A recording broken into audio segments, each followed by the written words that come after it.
Cher réseau, bonjour, je m'appelle Cédric 14, je suis conseiller en investissement financier et en investissement participatif. Dans ce 7e épisode, nous allons ajouter à l'analyse des courbes que nous avons vues dans l'épisode précédent des indicateurs simples qui vont nous permettre de réunir toutes les chances de succès dans nos opérations d'achat et de vente. Alors les deux grandes notions que nous allons aborder ici sont les niveaux de support et de résistance ainsi que la courbe de moyenne mobile simple. Alors commençons par les niveaux de support et de résistance. Ce sont des zones psychologiques où les acheteurs et les vendeurs s'affrontent. Ce sont sur ces niveaux que les probabilités de hausse et de baisse de la courbe d'un actif sont les plus fortes.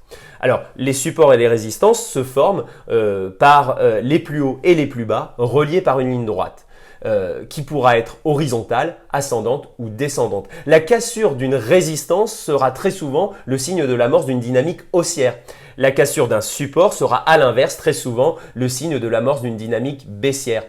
Lorsqu'une courbe évolue entre résistance et support, on parle alors de canal. Ce canal pourra être lui aussi horizontal, descendant ou ascendant. Alors, repérer une telle figure est particulièrement intéressant. Pourquoi? Parce que dans le cas d'un canal ascendant, le schéma nous confirme la dynamique haussière à moyen terme. Nous devrons alors éviter de sortir de manière prématurée de notre position. Le cas échéant, nous pourrons plutôt renforcer notre position lorsque les plus bas seront touchés sans être cassés.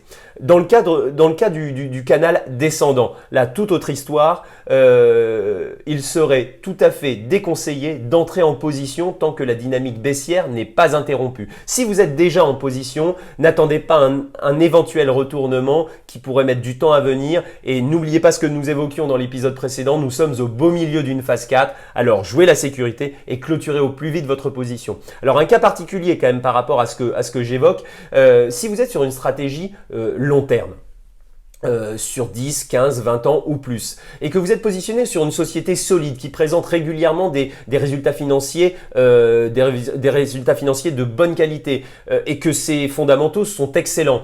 Dans ce cas, ne soldez pas toute votre position, mais profitez néanmoins de cette phase de déclin pour prendre une partie de vos gains en soldant 30 à 50% de votre position. Rachetez alors à bon prix lorsque la courbe se repassera en début de phase 2.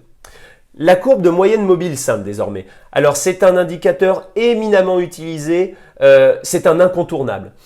Cet indicateur calcule la moyenne du cours de l'actif par rapport aux 10, 15, 25, 30, 50, 100 dernières séances boursières. Alors dans notre cas, nous prendrons la moyenne mobile à 35 jours, qui est un bon compromis entre les comportements investisseurs et traders.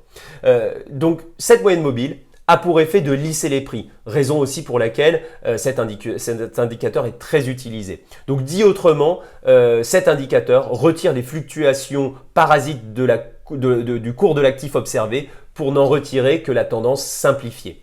Lorsque cette courbe est au-dessus de la courbe de l'actif observé, cela traduit un déclin de l'action par rapport au cours de clôture moyen des 35 dernières séances. On parle alors de marché baissier.